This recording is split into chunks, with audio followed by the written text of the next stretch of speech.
CEO as well as the managing director. And he's also a director on the board of Nocil.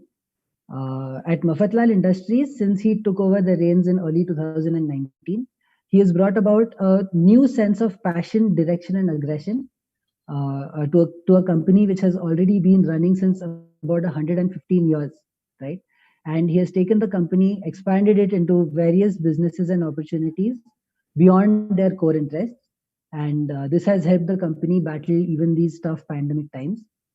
Along with this, over the years, he's been accepted into many prestigious universities like IIM Ahmedabad and the Istituto Marangoni in London, which is a very well-known fashion design university, and the Harvard Business School in USA as well, where he did special executive courses. And these courses have, of course, helped him learn more and bring about even more growth to the company, right? Along with all of this, as we said, right from a young age, he had very strong spiritual culture because both of his parents have been very spiritually inclined themselves.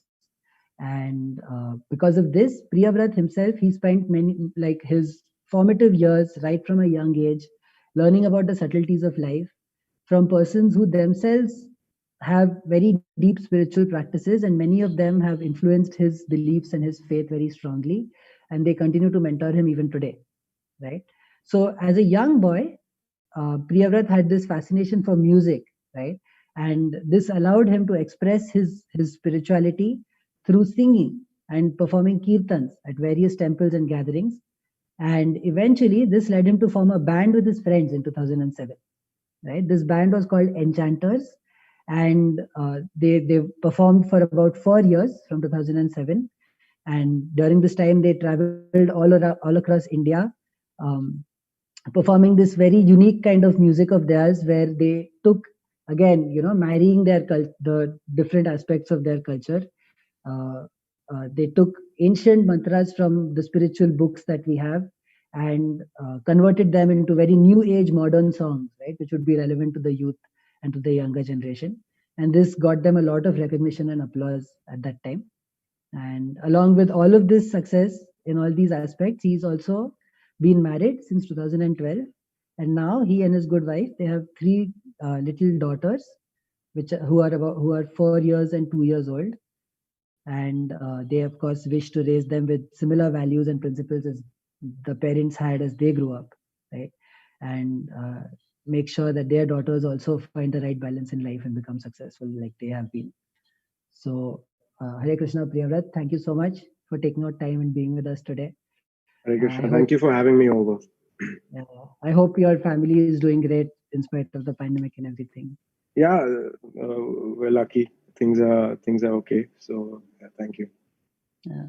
So, of course, as the topic for today is business with the conscience, right? So we would like to get into a little bit of how when you run your business, right? What kind of decisions do you make, and how your spiritual background helps you make these decisions and run the business, right? But before we go there, let's go back a bit and start from the beginning, right? So as we said in the introduction, right from your young age, right from your childhood, you've been getting the spiritual culture and values, right? So uh, but back then, did you also appreciate what your parents were doing, and did you feel like spirituality is a good thing, or did you see your friends and your friends were living very different kind of lives, right, even at that young age?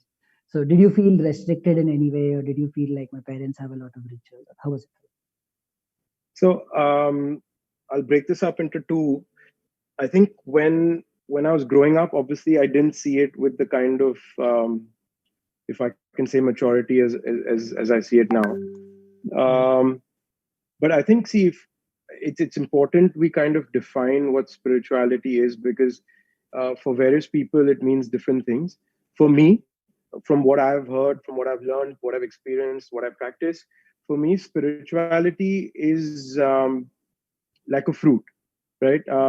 There is a surface, and then there's a deeper level, which is the actual fruit, which is juicy or crunchy, or depending on, or sour, depending on what fruit we actually go with. And typically, most of the fruits, the skin by itself doesn't really serve any purpose. So for me, going to places of practice, going to temples, wearing a certain attire, just by itself doesn't really mean much if there isn't any substance. So if the skin might look wonderful, you might cut into a nice apple thinking it's going to be nice and juicy and crunchy, and then you open it and you see it's got worms. And the other hand, if so the skin is important if it goes well with the fruit. But the most important is what you're made of. And I think that a lot of people experience it in different ways. For me, and as I'm saying, for me, it was very important going to a temple, because as you mentioned, my parents actually have been practicing spirituality for 35 years now. So it was a very natural progression for me. At a young age, you don't go to the temple because there are you don't go there to hear the talks, or you don't go there to participate in the kirtans. You go there because you make a bunch of friends. I still literally look forward to going every Sunday so that I can play cricket in the complex. So I think for me it was a safe space wherein I kind of started going, made a lot of friends. And I think from a lifestyle, to answer your question, I don't see at that point. Obviously, there were aspects of it where I felt not restricted, but I felt a bit different. Mhm. And when I look back, I think it's the basic defining thing which underlines spirituality for me is the concept of discipline.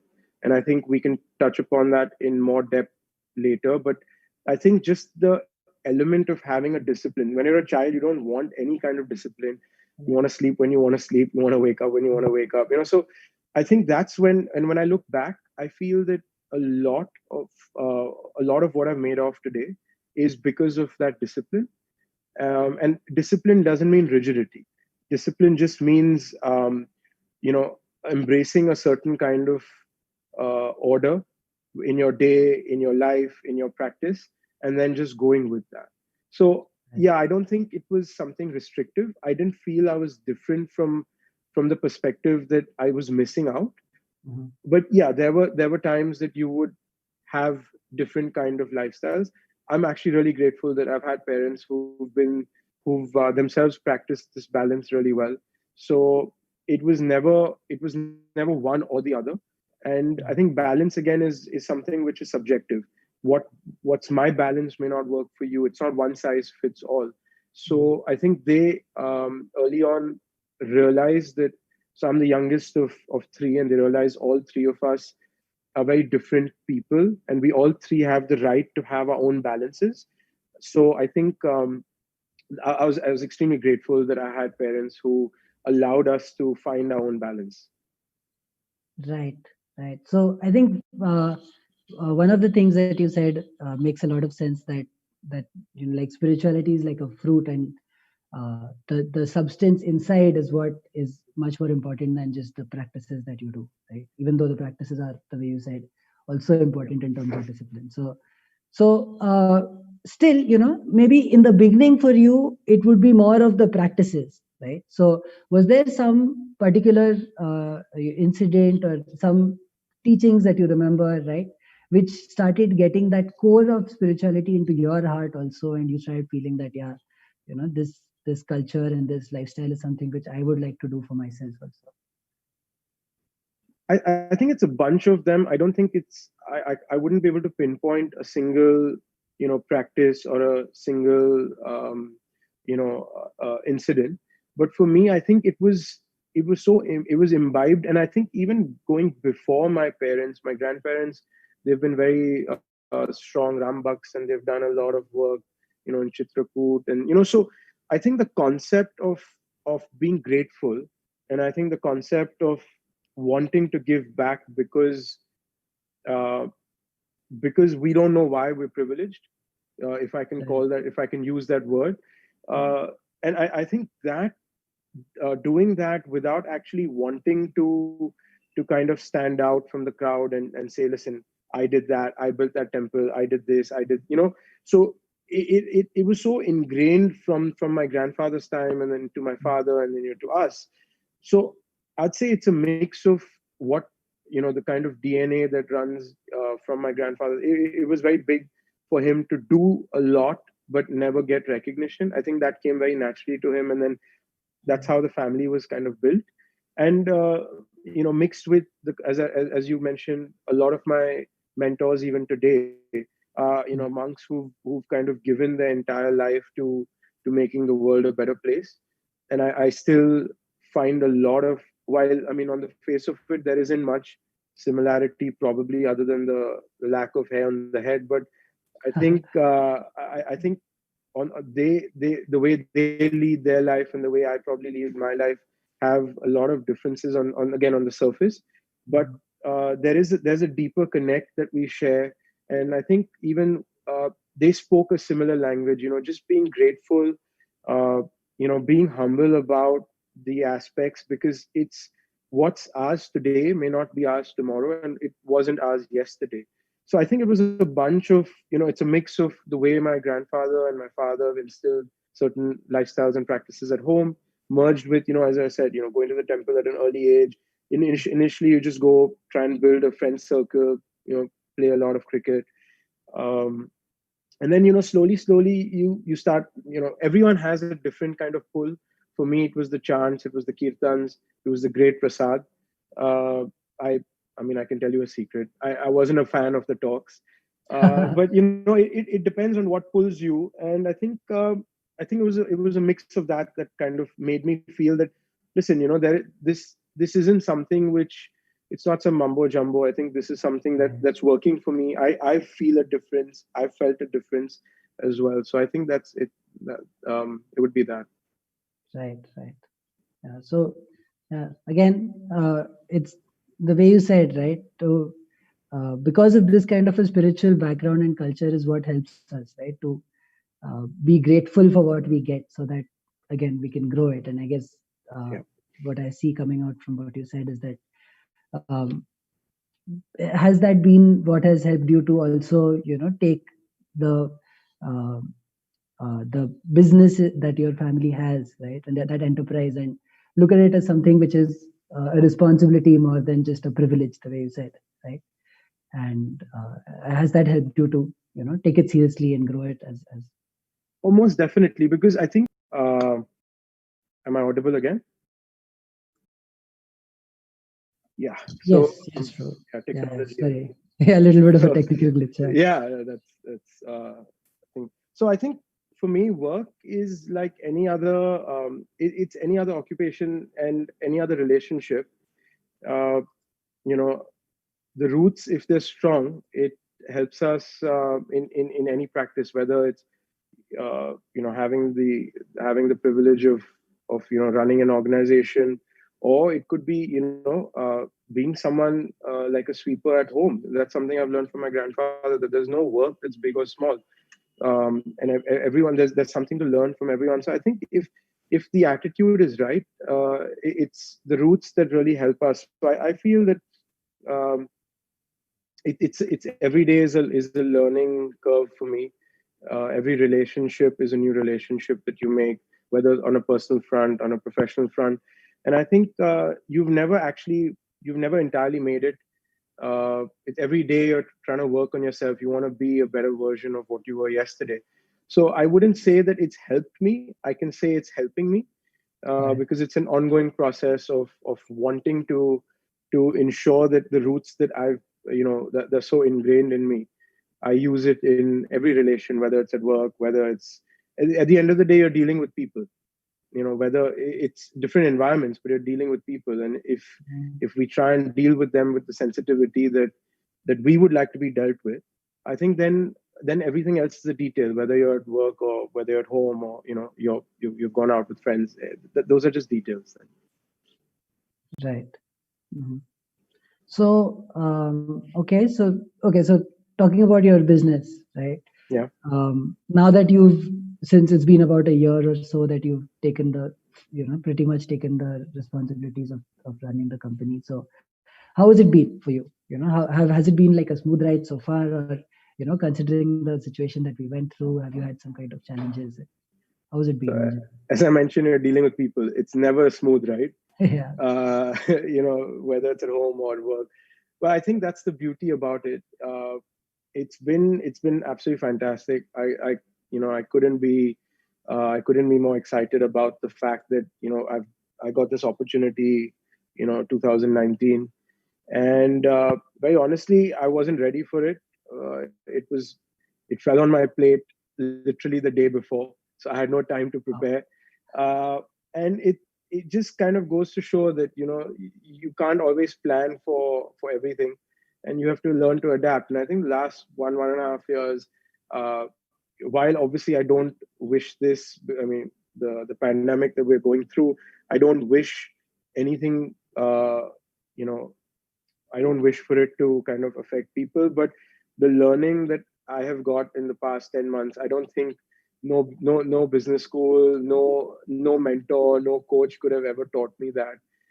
Every single day you walk into office, and you try and figure out a different solution to a new problem you've never ever thought you'd come across. So I think it's been absolutely, from a work perspective, has been fantastic, because the kind of growth I've experienced.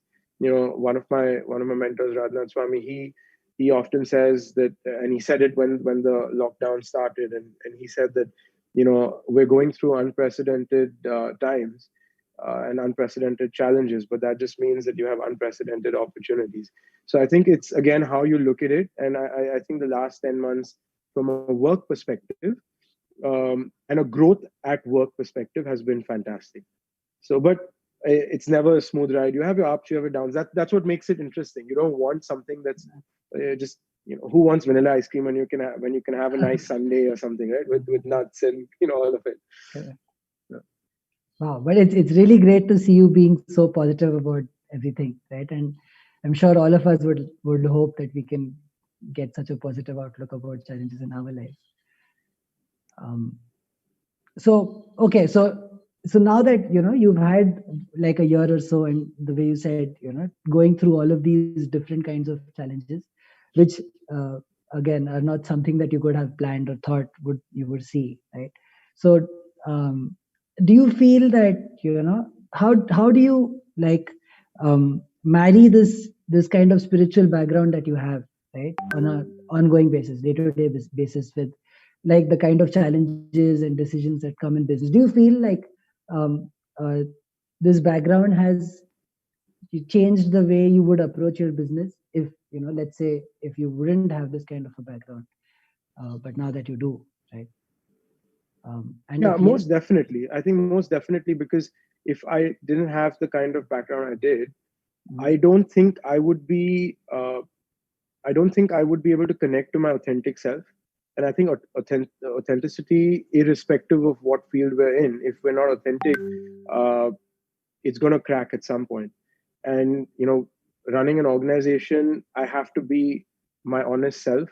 I have to be my authentic self. I'm not expected to know everything all the time.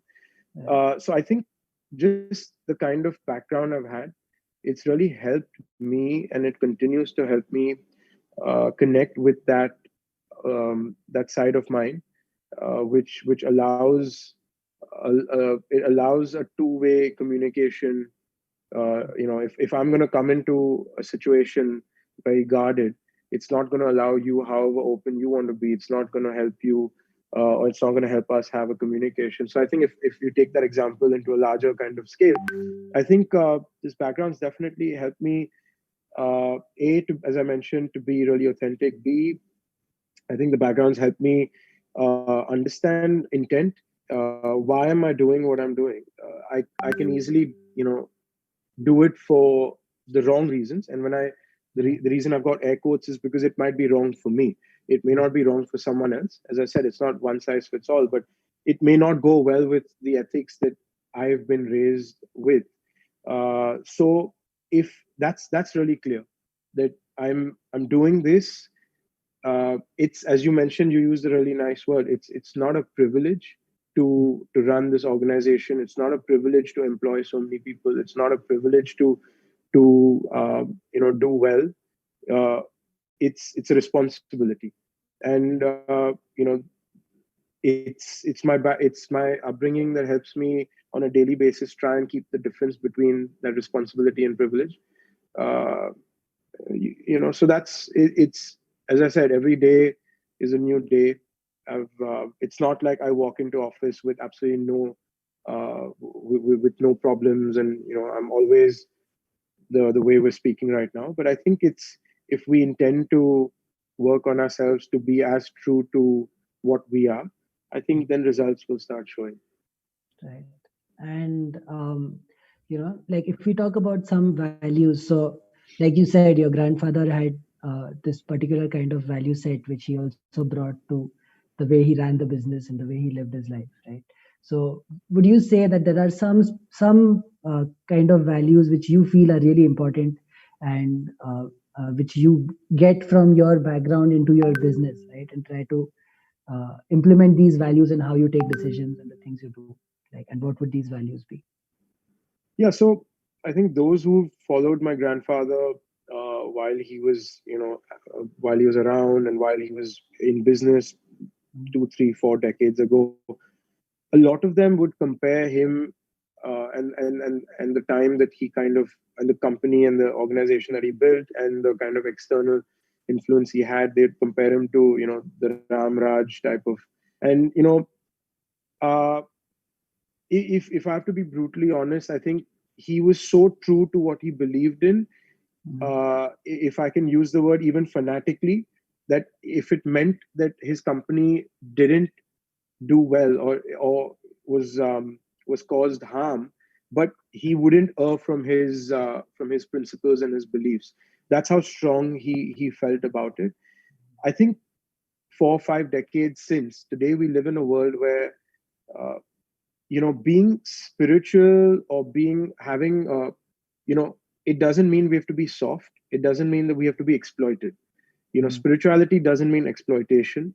Nor does the elements of what we talk about, being authentic and being humble and being grateful. It doesn't mean that I can't be as shrewd as any other person, Right. uh, because I have to play the field the way, with the rules that they set, but within my boundaries. So I think a few things that have kind of carried down from generation to generation has been just building relationships. If you intend to build relationships at work, and uh, I mean external relationships at work, not with your employees, if the intent is to build relationships, you'll automatically bend over backwards to make sure that relationship it surpasses turbulent times. It's like a marriage of sorts. You're always going to have rocky waters, and the first time you have a rocky water, you don't want to exploit your partner, you don't want your partner to exploit you. So Mm. I think that's the kind of belief system was there, that you build long-term relationships, and that translates into the way you treat them, uh, because you don't want to be treated in a negative sense. So I think that was extremely important. Another one is respect everyone, and that includes respect the time that you give them, respect at the time they give you. It involves self-respect, so the whole gamut of respect was something, again, very strong in our kind of belief system. And Right. these two things, I think, on the top of my mind stand out. Right. Right. Mm. Thank you. And so I think in the beginning of your answer, you brought out something else, which is this kind of sometimes there are these challenges, right? Like we talked about balance all through that. The principles that you consider important, as opposed to some of maybe the practical realities that end up happening, right, in your business, and then some kind of challenges, right? Which I think you gave this really nice cricket analogy there, with you play to someone else's field, right? But you set the boundaries. So how is this like? Like if there are some situations which may be like a little difficult, where you have to take some kind of difficult decisions, or you know uh, um, let's say that there is some kind of some problems that the business is going through, right? And you have to be tough, take some tough decisions, but you still want to keep these, your spirit true, be true to your spiritual values, right? Yeah. So how do you figure out that conflict? I think it boils down to, see, we can't escape the fact that we're living in a certain environment which demands a certain kind of reaction. So Mm. I don't think asking someone to raise the bar and start being accountable Right. at work, I don't think that goes against my spiritual principles. I think if I didn't do that, I'm doing a disservice to my organization. I've been elected by the board for a certain reason. So I think if it's important to acknowledge, am I what is the real intent? You spoke about, if there's a trouble, if there's some trouble with business, so now if there is, my first reaction and has to be to ensure that I can play the role that I've been elected for to the best of my ability. And I have to think of my organization, but not at the cost of, not necessarily at the cost of, or rather, not always at someone else's cost. But if it comes down to picking the two, I need to obviously ensure that I can't do a disservice to my organization. So there are ways of going about it. For example, if we have to ask people to, if we have to ask people to go, there's always a humane way to do it. Right. Asking people to go is something we can't say that, it's against your values. You shouldn't, you should. But then where is the accountability of that individual? Where is how is your business going to grow? But there is always a humane way to part with people. There's always, So I think demanding demanding that high standard from everyone, Right. personally, I don't think that's going against my principles and my beliefs. Mm. Because if I look at it this way, I can't do a disservice to my organization as well. So I think you have to play, but see, like now, for example, if you're going to do something for personal gains at someone else's cost, Right. that's you're entering gray area, and then slowly you're Mm. entering it's not black and white anymore. But if Right. you're doing something to safeguard your organization, you have the longer vision in mind, and you have the entire picture, where you want to steer your company. I think then you have to look at it from that perspective. Right. So, would you say it's something like figuring out what is the higher principle and the lower principle in terms of at that particular time what the organization needs, like that? I think so. I think more than higher and low, I'll rephrase in terms of what is apt at the time, and Right. every situation demands a different reaction, Right. and my beliefs, my upbringing. I don't need to ask someone else to be like me. Right. It's personal. It's the way I have it. It's my journey, and it's Mm. something that suits me and my balance. I can't expect my entire organization to start thinking like me. So if I have the loose boundaries set as per what is was definitely negotiable and non-negotiable from my principles point of view, in Mm. that, then there are details based on situations. Right. And yeah, I mean, I don't think I can say that just because I am a particular way, or I'm trying to be a particular person, I can't necessarily say that everyone needs to be the same. I think everyone has their own kind of journey and their own shoes that they need to wear. Right. Mm. So yeah, of course. I mean, this is not really questions which you can really answer very Yeah, generically, right? Because the yeah, way you said each situation would probably be different. But I think what really came out from what you were saying is, as long as you hold yourself true to the principles for yourself and make yeah. sure that you're not doing something selfishly, right? The way you said, and if you're doing it for the good of the organization, then you need to do what you need to do, right? Yeah. On one level, the fact that I'm doing something for my organization, that I'm also being selfish. So I mean, Yeah. it's how you see the word. I think there isn't. We might kind of go in a different genre. That's why I'm probably going to stop after saying the statement. But I don't think there's a selfless act. The fact that you're doing something thinking it's selfless is also selfish, because you're doing it for, it could be the right reasons, but Right. that's going in a different direction. Yeah. So yeah, basically, it's these decisions are never easy, right? Yeah. Mhm. So So do you feel okay? So do you feel? But if some people have this kind of a thought process, right? That again something which I said in the beginning, that spirituality and having material ambitions, right, or having some kind of ambitions for success or wanting to be successful, this is kind of incompatible, and it doesn't make sense. I mean, how can a spiritualist try to be successful? I mean, so how would you like to address that? Right. I think it goes back to how we began our discussion about describing spirituality as a fruit. If for me the skin is more, if for me the skin is the only thing about the fruit, the what I wear, how I speak, where I go, if that's the only thing that's important, then obviously there is going to be a mismatch of spirituality versus material ambitions. But I think if we try and concentrate on the flesh of the fruit, or on the layer that's below the skin, I think that's where, if you can connect with values that are close to your heart, and you know I think then there isn't any difference. There's nothing wrong in having in being ambitious. I think that's I mean, for me, I think that's a great attribute I look in for someone.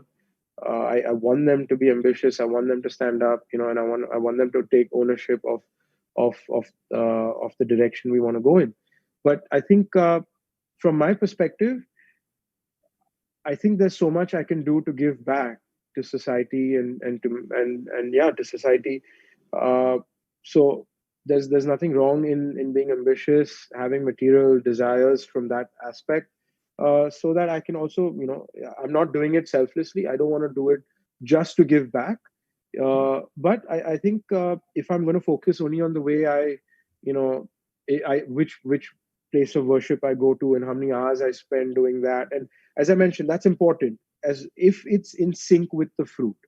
But if it's completely, you're concentrating only on the skin and not focusing on, there's an analogy of having there was a merchant who had a bird, and he put the bird in a gold cage, and every single day he cleaned the cage and he ensured it was sparkling clean, and he never fed the bird, and he never gave the bird any water, and the bird died. So I think if there's an imbalance between our external self and our internal self, our actions, our words, our the skin of the fruit and the fleshy part of the fruit, I think when there's a difference of out there, you can't connect with your authentic self. And that's where people come up with the stereotype that spiritual directions and material directions are highly opposite. But Right. I personally, I don't think so. uh, I'm not saying those who think that are wrong, but for me, that's how I've found that balance, that it's not wrong to want to grow, it's not wrong to want to be successful, it's not wrong to you're living in this world, it's fine.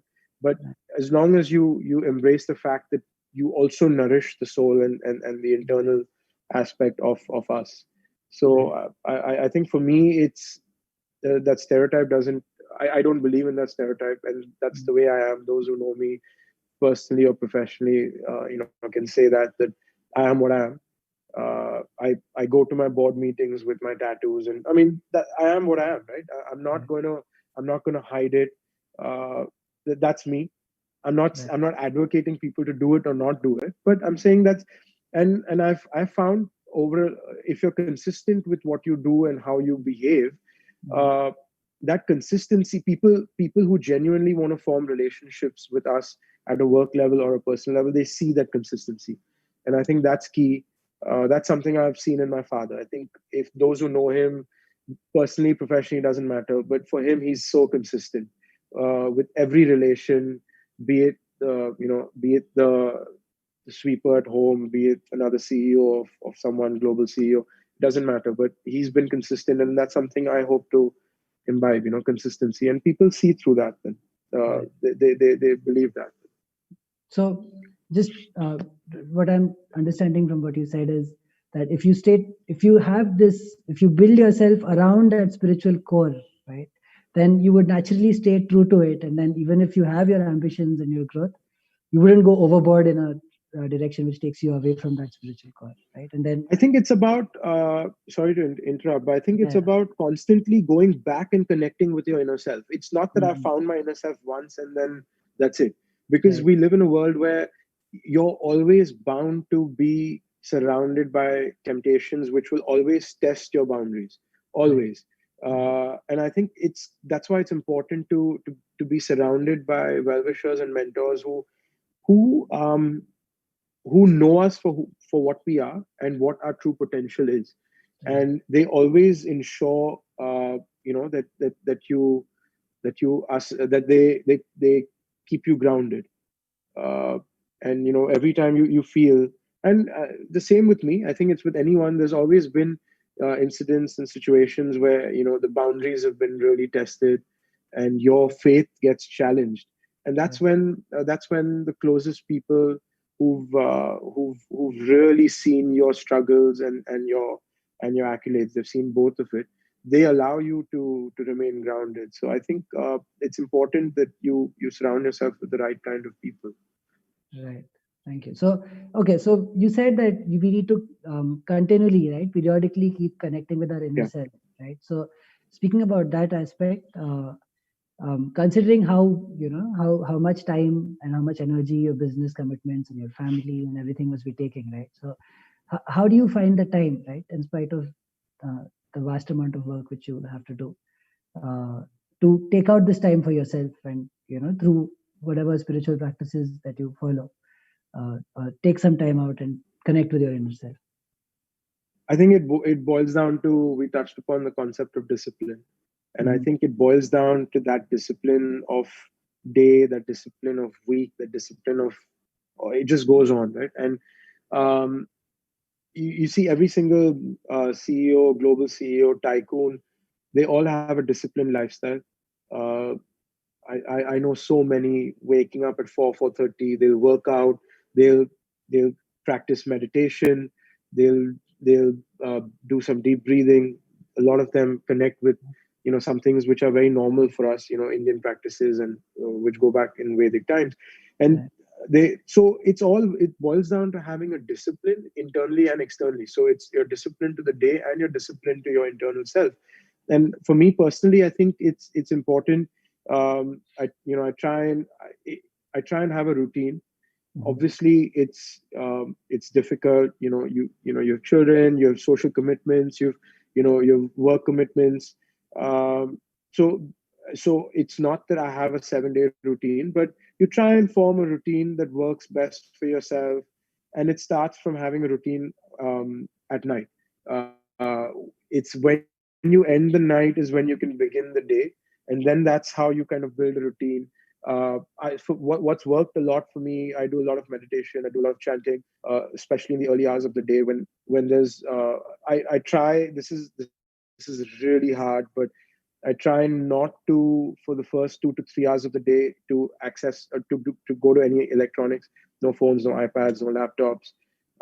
I try and just keep the first few hours of the day trying to fuel myself.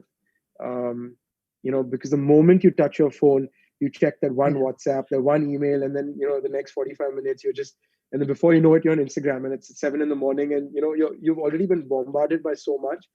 So right, I think that's something I practice. I try. It's extremely hard, I have to be honest, but I'm getting better at it.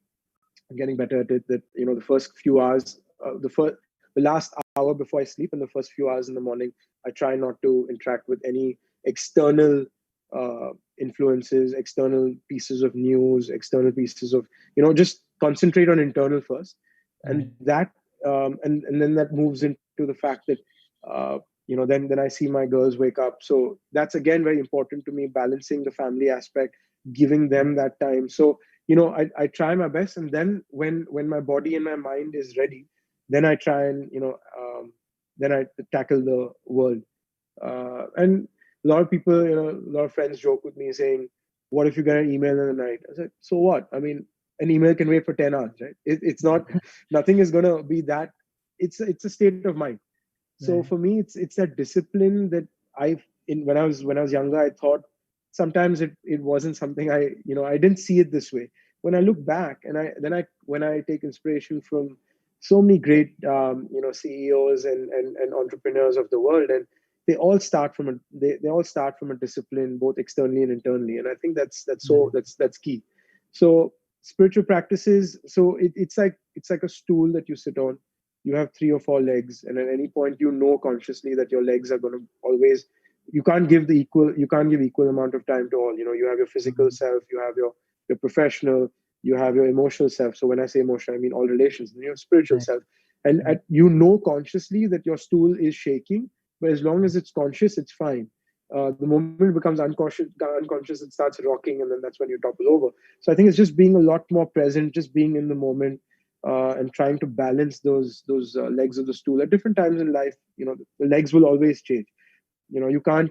Uh, I read this. It was really fascinating. It's a slight detour, but CEO of Walt Disney, Bob Iger, he starts his memoir talking about. He says work, leisure, and sleep.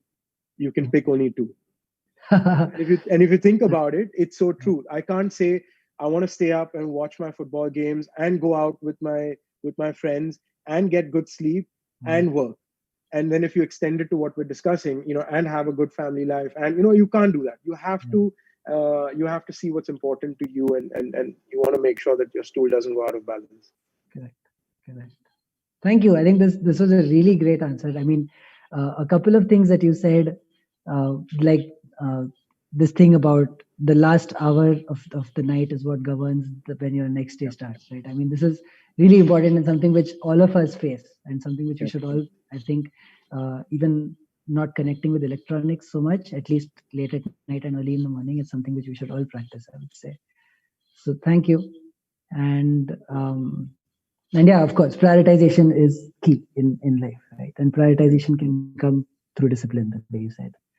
So thank you. So okay, we have one last question, but before that, I would just like to tell everyone that if they have any questions, please go ahead and put them up in the chat. So we'll take a few minutes at the end, maybe to ask your questions to Priyabrat and see what he has to say. So just to end this, there are many of the people who are watching this would probably be themselves definitely aspiring spiritualists, and also some of them would be maybe starting their entrepreneurship journeys, or already running businesses, right? So if for them to become successful in all aspects of their life, like yourself, right, how would you, like, what advice would you give them? I don't think I'm equipped to give advice because but I mean, if I had to answer your question, I think it's important to for all of us to define what success is. It's important to define what spirituality is. It's important to define what relationships are. The more specific we are about these, it's really easy for us to leave things in a generic sense. But the more specific we are, the more we can visualize each of this. That becomes our goal, and that allows us to kind of be more authentic and get there. Success for me might differ from success for you, and it's not that my success is better than yours, or vice versa. I think it's about what is my success, and I've visualized a number. I've gone that.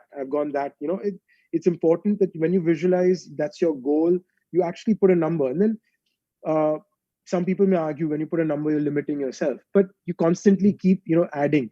Similarly, with my spiritual side, all my legs of the stool, I try my best to be as definitive as I can in the phase. So it's about just being so present. It's just about knowing ourselves, and constantly, just every day, trying to know ourselves better. I think the more we learn to get to know ourselves, and trust me, it's a lifelong exercise. We can never say we know us. Every situation will make us react in a different sense. You'll be like, oh, I didn't think I had that in me. I didn't think I had anger in me like that. I didn't think I had that. So I think the more we know ourselves on a constant basis, and the way we can define each aspect, be it spirituality, be it relationships, be it success, be it the more specific we are, the easier it is for us to get to those goals. Right. Thank you. Thank you. I mean, very tangible answers, which I think all of us can apply to whatever in our own specific way, right, to our lives. Let's just take a few minutes to address questions. Right, I can see one question in the chat where someone is saying, "Could you please outline some principles to be successful in business?" Right, some core principles that you hold. So, yes, sir. I think again, it goes back to the last point we spoke about in terms of what is your definition of success. It could be a number, it could be a situation, it could be it, it could be anything.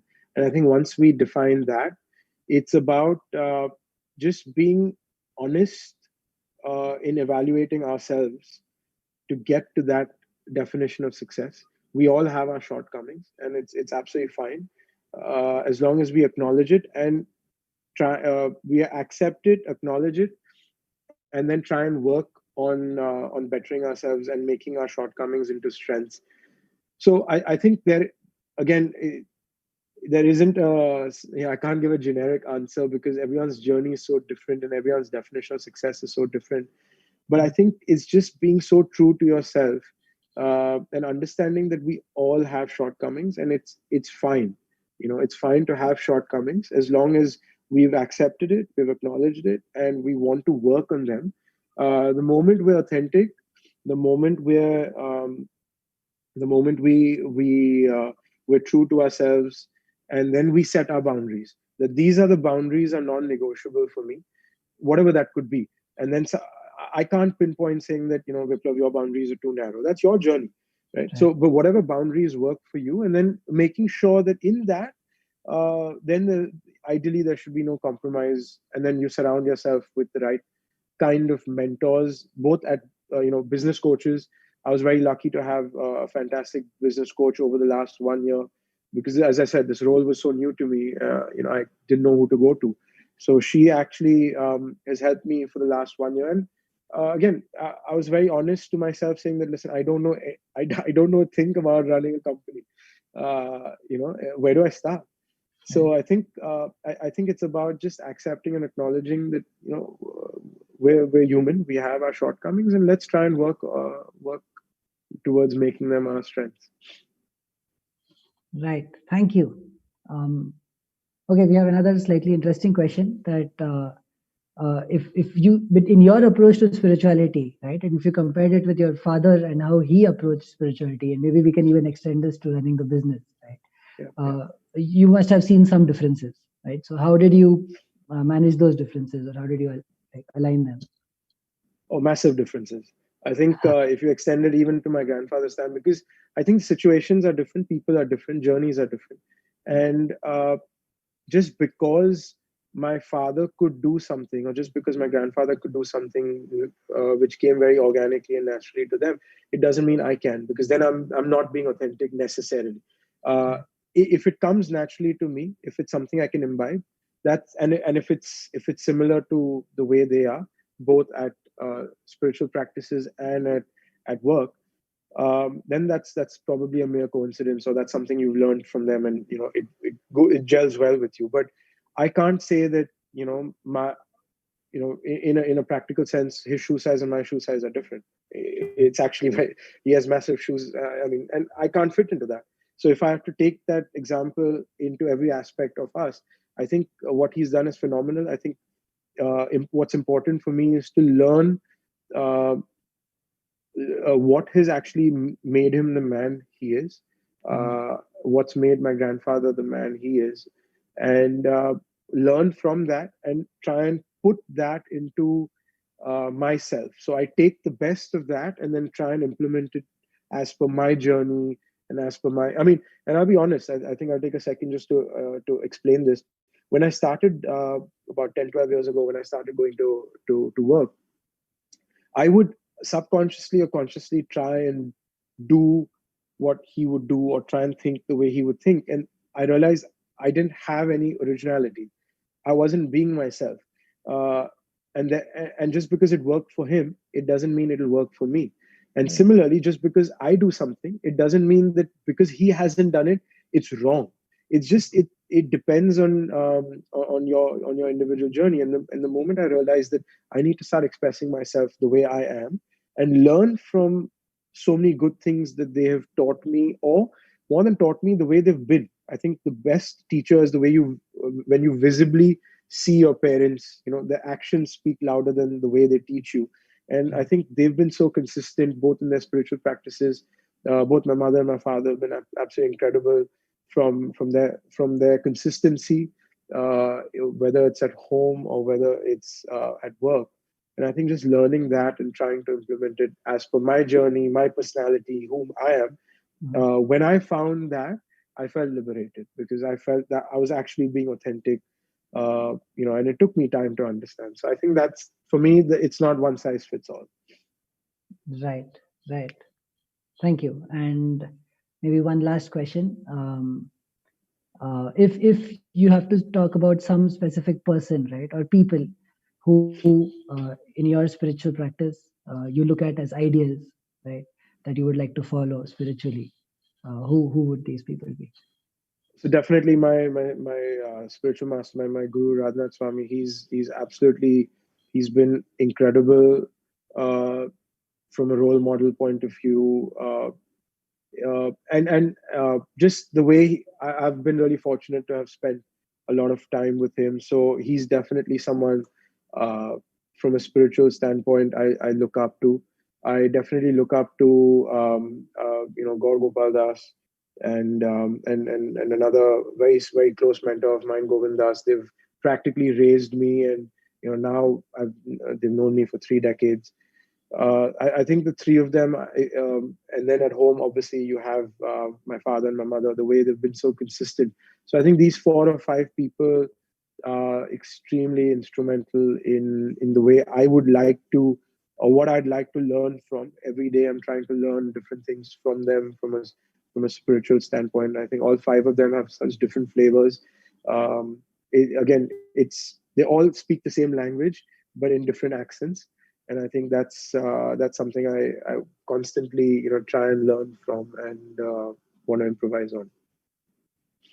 Right.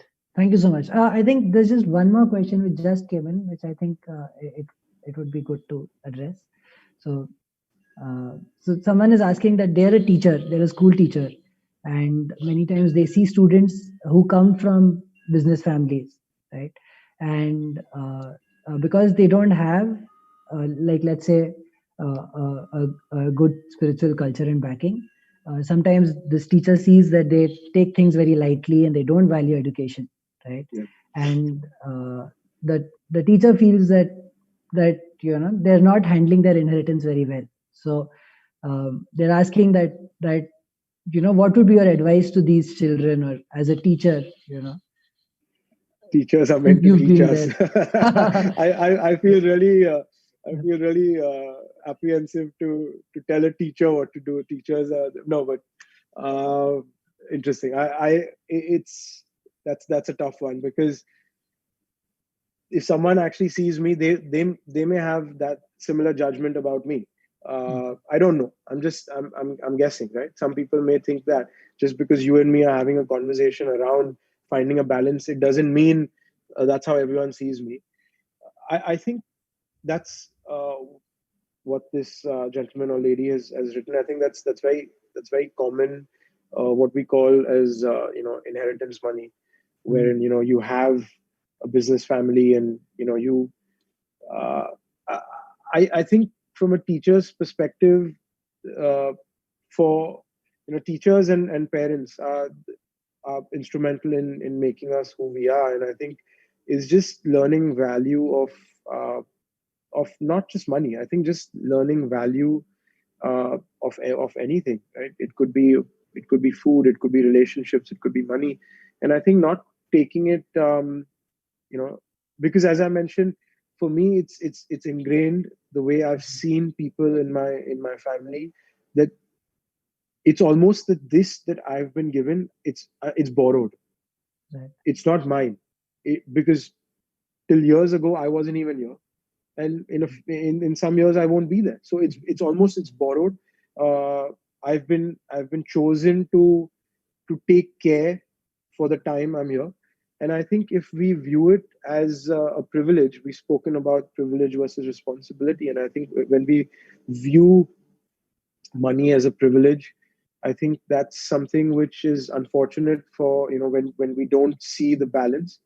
But again, I'm really sorry to the gentleman or the lady. I'm not being able to give a right answer. This is a tough one because I can understand from a teacher's perspective, there's that much more responsibility that you want to, give the right kind of learnings and teachings. But I think it's just somehow managing to trying asking that individual or the student to connect with themselves, and over time, uh, hoping that they realize that it's okay to be as affluent as they may be, and it's okay to lead a certain lifestyle. It's okay to, if you have the brands you want, that's fine. That's okay. But there should be the cage and the bird, right? You don't want to forget that the bird is the cage is beautiful, it's golden, but you don't want to forget the bird. You don't want to forget your internal self that actually uh, is the flesh of the fruit. So I think again, it's not an accurate answer. So I apologize, but I Yeah. I think it makes a lot of sense. In fact, would you say that it's a bit of teaching by example also, so that the child sees and learns, and also a bit of teaching the child that there's things more important than just the external. that will come from home, right? So if I intend to make lofty statements to you and I leave the room, and then I my actions are not the same, my my kids will pick up my actions. They won't pick up my words. It's a simple thing. If I'm angry and I slam the door on my way out, my child is going to see that and think that that's the normal way to react when you're angry. And then that becomes much more important than me sitting and telling them, oh, anger is not good, blah blah blah blah blah. But what am I doing when I'm angry, right? So similarly, I think it's about it's just about trying to, if the students don't have that kind of uh, understanding or relation at home, where they can see gratitude, and they can see uh, you know those kind of values, and maybe they can, and maybe they're not being able to find that balance. So it could be any of them. So it's hard to kind of sit here and make judgments, and more than hard, it's not nice for me to kind of make judgments. But I think the teacher just commented that it was a wonderful answer. So Thank you. Yeah, that was a close one. So thank you so much, Priyabrat. I mean, this was a great conversation, and I'm sure I found it really useful, and I'm sure everyone in the audience would have also. And if I would just summarize what we've been talking about, I think essentially what you've been saying is that I think we said this many times through the conversation, that if you have a well-defined spiritual core, right, of values which you stay true to, and if you have proper mentors who can be touchstones for how that spiritual core and the boundaries you set for yourself, whether they are truly right for you, then based on that core, you can really just go out and do many things in life, right? Yeah. And succeed. And it's not contradictory at all. So thank you so much. I'm sure we can. I'm so grateful for for all of you for calling me. Thank you so much. Ruchir, Rajavalabi, it's I'm really honored for you guys to have called me. So thank you so much. Viplav, yourself, I think you've been fantastic. So thank you so much. Yeah. Thank you for being here. Yeah, and thank you everyone for attending as always. Again, as always, we've put the links for our various groups in the chat. So feel free to connect with Practical Spirituality, and for many more sessions like this in the future. Right? Thank you. Hare Krishna. Thank you.